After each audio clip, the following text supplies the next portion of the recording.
श्यावर रामचंद्र भगवान की जय हो। मैं हूँ श्री भगवान का, मेरे श्री भगवान, और कछु नहीं काम का, अंत समय के माय रामायंत समय के माय।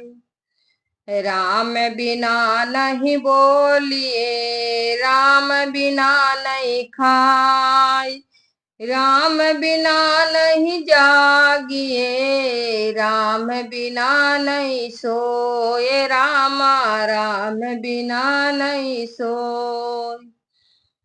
लीला रघुवर की कहूँ, आए जो सरदार, रामा आए जो सरदार। हाथ जोड़े विनती करूं, सब जन बारंबार, सियावर राम जय सिया राम। कथा प्रारंभ होते हैं, सुनो वीर हनुमान, रामा सुनो वीर हनुमान। राम लखन और जानकी, सदा करो कल्याण, सियावर राम जय सिया राम। मंगल भवनि अमंगल हारी, उमा सहित जहि जपत पुरारी। दीन दयाल है बिरज संभारी, हरहु नाथ मम संकट भारी। विश्व भरण पोषण कर जोई, ताकर नाम भरत अस होई। रघुकुल रीत सदा चली आई, प्राण जाय पर वचन निजाय। धीरज धर्म मित्र अरु नारी, आपत काल पर किए चारी। बिन सतसंग विवेक न होई, राम कृपा बिन सुलभ न सोई। श्री राम।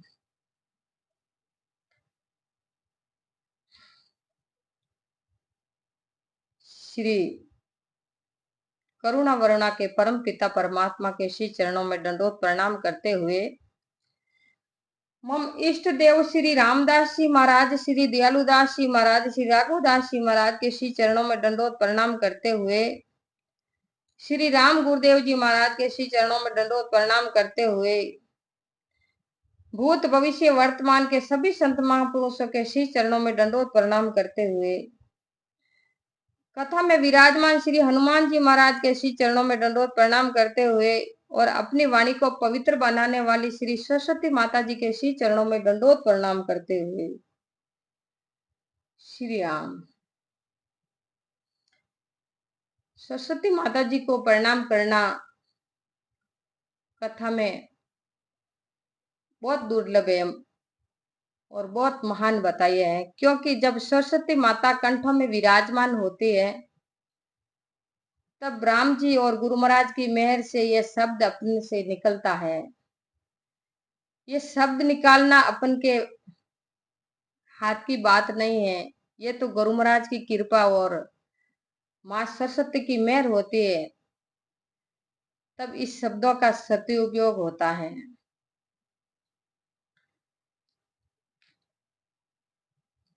तो सरस्वती माते जिसके कंठ में विराजमान होती है, उसको ही इस अमृत रूपी कथा का श्लोक और अर्थ समझ में आता है, क्योंकि माँ बड़ी दुर्लभ और माँ बड़ी मेहर करती है, इसीलिए माँ को वंदन करना बहुत जरूरी है। बोलिए सरस्वती माता की जय हो।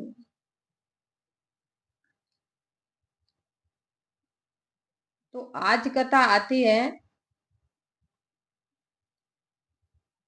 एक तनु संत कपट मुनि के वेश में जंगल में रहता था, और उसने राजा प्रताप भानु को छल करके उसकी विनाश के लिए वो सोच रहा था कि कैसे भी करके राजा का विनाश हो। लेकिन यह राजा तो बहुत निर्मल मन के थे, और राजा बहुत प्रेमी, प्रभु के प्रेमी थे, इसलिए राजा को कुछ समझ में नहीं आया।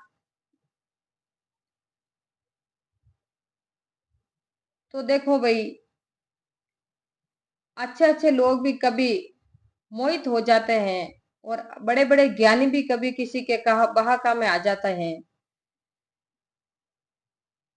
तो केकई कभी किसी के बहकावे में नहीं आई थी, लेकिन मंत्रा ने छल करके उसको बहकावे में ले लिया। तो क्या होना था और क्या हो गई। ऐसे ही राजा प्रताप भानु को एक तनु महाराज ने छल करके उसके विनाश के लिए वो सोच रहे थे कि कैसे भी करके राजा का विनाश हो।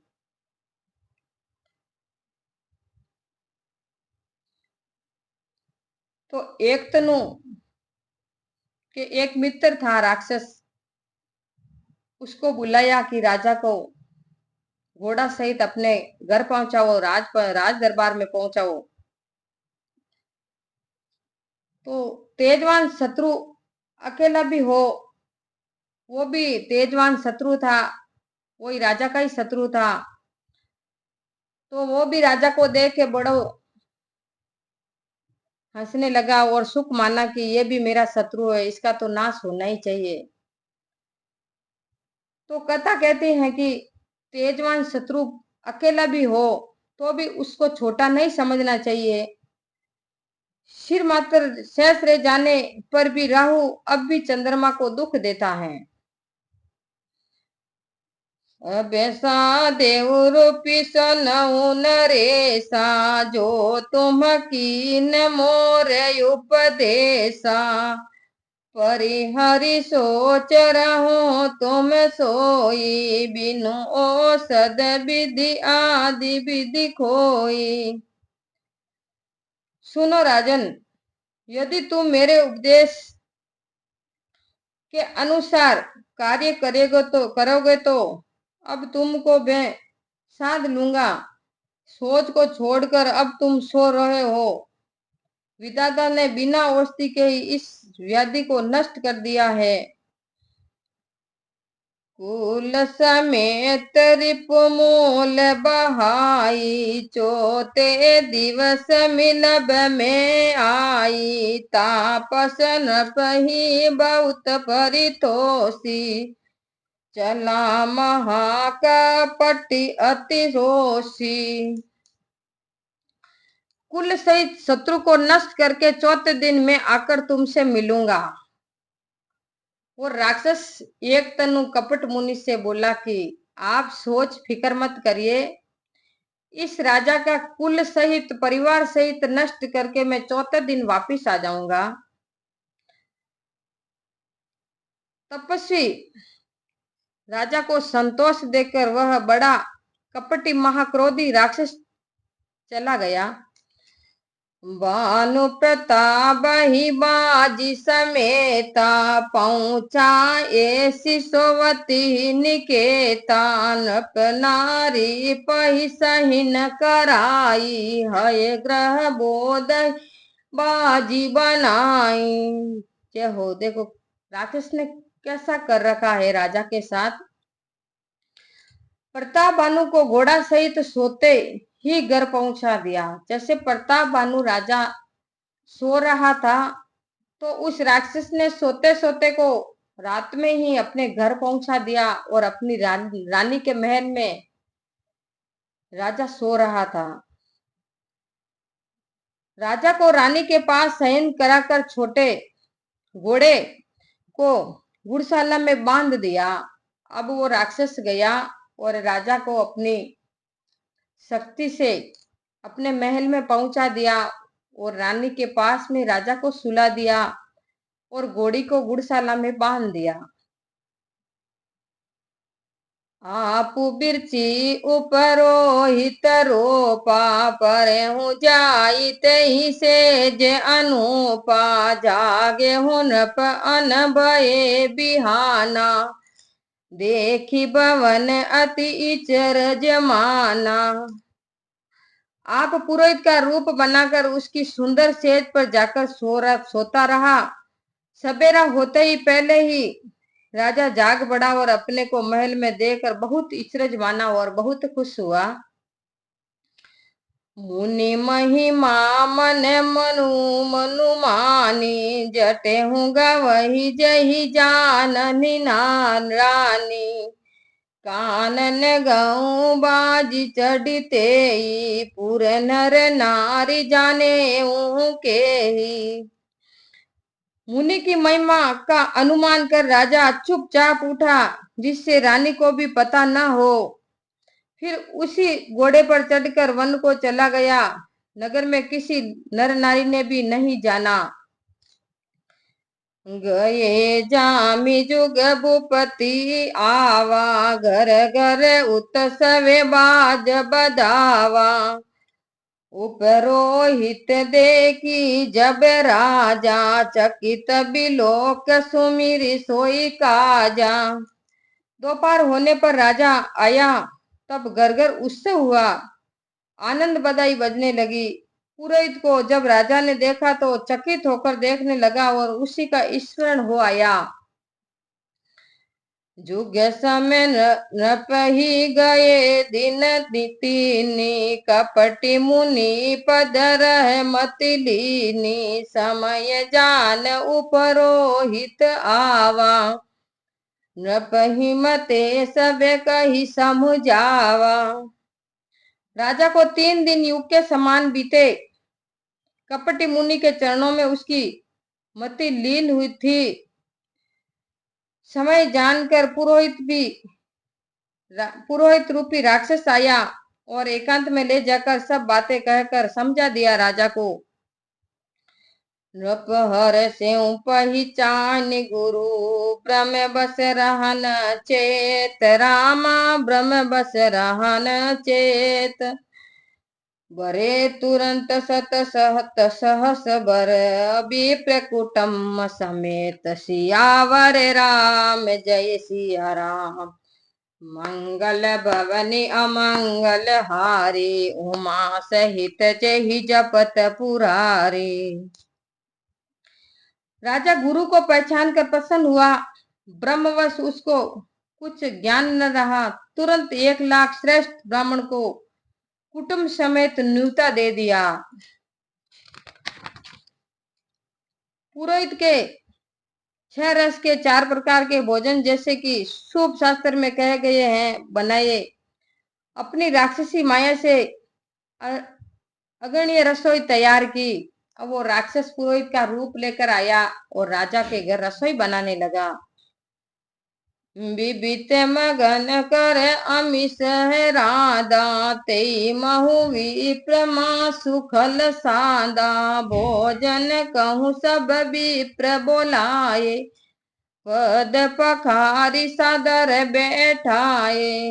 अनेक प्रकार से पशुओं का मांस पकाया और उसमें उस दुष्ट ने ब्राह्मणों का मांस भी मिला दिया। भोजन के लिए सब ब्राह्मणों को बुलाया और चरण धोकर आदर सहित सबको बैठाया। परुषण जब ही लागे महिपाला, बे आकाश बानी ते ही काला।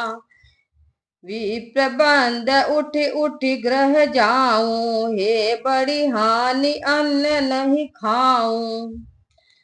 राजा के परोसने लगते ही उसी समय आकाशवाणी हुई कि हे ब्राह्मणों, तुम सब उठकर अपने अपने घर चले जाओ। यह अन्न मत खाओ, क्योंकि इसी के खाने से बड़ी हानि होगी। अब रसोई भूसर मासू, सब दीजे उठे मानी विश्वासू। भूप बिकल मति मोहि बुलानी, भावी बसन आवे मुख बानी। इसी में ब्राह्मण का मांस मिला हुआ है। यह सुन विश्वास मानकर सब ब्राह्मण उठ खड़े हुए। राजा घबरा गया। उसकी बुद्धि मोह में ऐसी भ्रमित हो गई कि होनहार के वश मुख से बात नहीं निकली। बोले भी प्रपक्ष कसोप तब, कहीं कछु कीन विचार। बोले विप्र सकोच सब तब, नहीं कछु दीन विचारे रामा, नहीं कछु दीन विचार। जाय निशाचर होवन प्रमूढ़ सहित परिवार, सियावर राम जय सिया राम। मंगल भवनि अमंगल हारी, उमा सहित चहि जपत पुरारी। तब ब्राह्मणों ने कुछ विचार नहीं किया और कोप करके बोले कि अरे मूढ़ राजा, तू अपने कुटुंब समेत जाकर राक्षस हो जा। छत्र बंधु ते विप्र बोलाई, गाले लिए सहित समुझाई। ईश्वर राखा धर्म में हमारा, जैसी ते समेत परिवार। हे क्षत्रिय धाम, तू ब्राह्मणों को बुलाकर सब परिवार भ्रष्ट करना चाहता था। ईश्वर ने हमारा धर्म बचा लिया, अब तू सब परिवार सहित नष्ट हो जा। विप्रहु श्राप विचारी नहीं दीना, नहीं अपराध भूप कछु कीना। चकित विप्र सब मुनि नभ बानी, भूप गऊ जह भोजन खानी। हे ब्राह्मणों, तुमने विचार कर श्राप नहीं दिया, राजा ने कुछ भी अपराध नहीं किया है। सब ब्राह्मण आकाशवाणी सुनकर चौंक गए हो गए। तब राजा वहां गया जहां भोजन बना था। तहन असन नहीं विप्र सुआरा, फिर हुराऊ मन सोचे अपारा। सब प्रसंग मई सुंदर सुनाई, त्रसित परे अवनी अकुलाई। वहां न तो भोजन था, न रसोईया ब्राह्मण था। तब राजा लौट आया, मन में बड़ा सोच हुआ। फिर राजा ने सब वृतांत ब्राह्मणों को सुनाया और मारे डर के घबरा कर पृथ्वी पर गिर पड़ा। भूपति भावी मिट नाई, जदपि न दूषण तो रे रामा, जदपि न दूषण तो। किए अन्यता होई नहीं, विप्र श्राप अति घोर। सियावर राम जय सिया राम। मंगल भवनि अमंगल हारी, उमा सहित जहि जपत पुरारी। श्री राम।